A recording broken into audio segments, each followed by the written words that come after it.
La structure financière. Alors la structure financière, les outils d'analyse et de calcul de structure financière, il nous faut partir bien sûr d'un bilan qui est le bilan IFRS, mais du bilan IFRS, il faut aller vers un bilan économique. Le bilan IFRS, je l'ai présenté en première partie de ce cours ici, mais nous avons à passer donc du bilan IFRS au bilan économique. Alors le bilan économique, on a une approche qui est basée sur des cycles, avec donc deux catégories importantes. Les décisions qui sont relatives aux acquisitions et aux cessions des immobilisations, qui vont avoir des conséquences directes sur les capitaux investis. Alors que tout ce qui est cyclique, ici donc, les modifications relatives aux éléments cycliques, qui proviennent de décisions et de phénomènes, on va dire, ponctuels, qui vont avoir une incidence aussi et qui vont faire évoluer ces capitaux investis. Alors, le bilan économique ici, il est présenté de la façon suivante. Vous avez ici ce bilan économique, regardez bien, on va l'analyser par rapport aux commentaires que l'on vient de faire ici. C'est que vous avez en fait une présentation qui est différente d'un bilan IFRS ou voire d'un bilan comptable, on va dire, parce que vous avez ici la notion d'actif économique qui apparaît avec comment est financé l'actif économique par, bien sûr, les ressources et les ressources que l'on appelle ressources stables. C'est-à-dire, dans les ressources ou passifs financiers, on a les capitaux propres et, bien sûr, l'endettement financier. Alors, net de la trésorerie ici, l'endettement financier. Et ces deux composantes, ressources, financent mon actif investi, mon actif économique. On dit capital économique, capital engagé, vous voyez, différentes notions, capital investi. Et le capital investi ici, bien sûr, c'est le capital investi dans le haut de bilan, l'actif IMO, mais aussi investi donc dans le bas de bilan, donc les opérations cycliques ici, donc cycle exploitation, et bien sûr dans ce cas-là le BFRE qui apparaît ici donc dans ce bilan. Et ce bilan met en évidence de façon très très claire le financement de l'actif économique par le passif financier et permet ensuite de faire une analyse de la structure financière, de l'équilibre financier ici.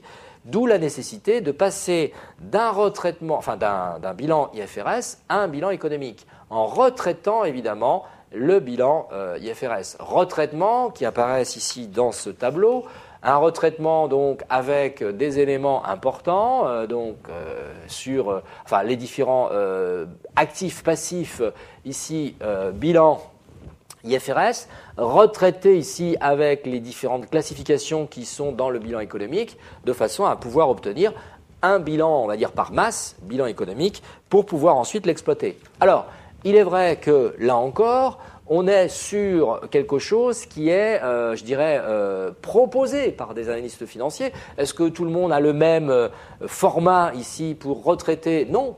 Parce qu'il peut y avoir des petites variantes et par conséquent déjà, le bilan IFRS, je vous ai dit, il n'y a pas de format obligatoire, donc on retrouve des variantes entre les différentes présentations au niveau des groupes.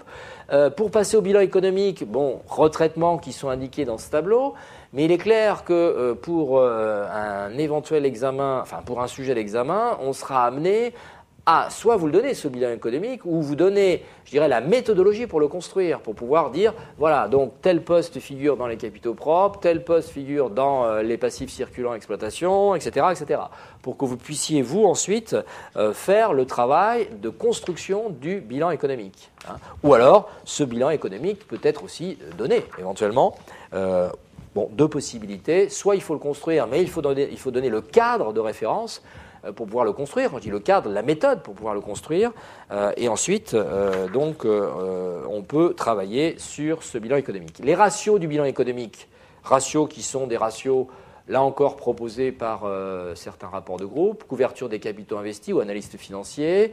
Capitaux investis ici, donc, quand on dit capitaux investis, cela regroupe bien sûr les capitaux investis en IMO et en BFRE, sur les capitaux investis ici, donc, par les propriétaires et les prêteurs. Couverture des capitaux investis, on dit ici, donc, indépendance financière, ratio d'indépendance financière, dette financière sur l'ensemble des capitaux propres, y compris la part des minoritaires.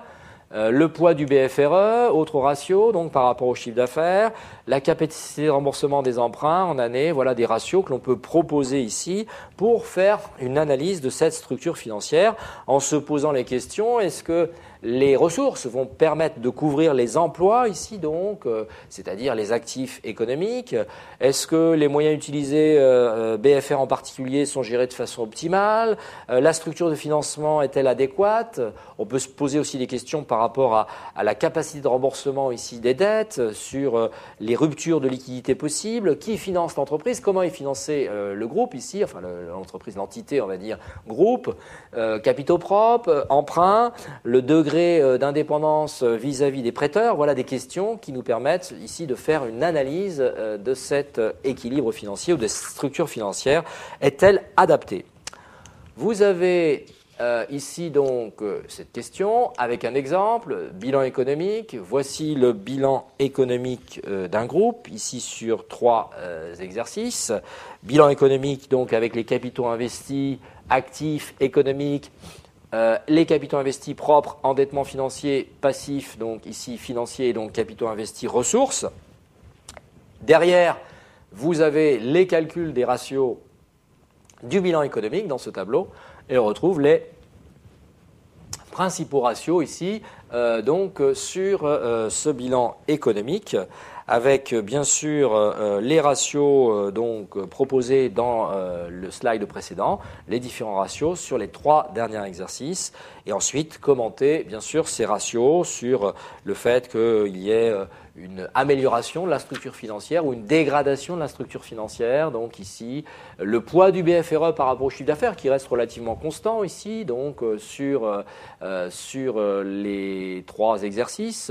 L'autofinancement aussi, on pourrait aussi y ajouter l'autofinancement. On aura l'occasion de revenir aussi bien sûr cet autofinancement dans le cadre de tableau de flux de trésorerie sur la section qui va suivre. Voilà pour ces ratios et pour cette structure financière.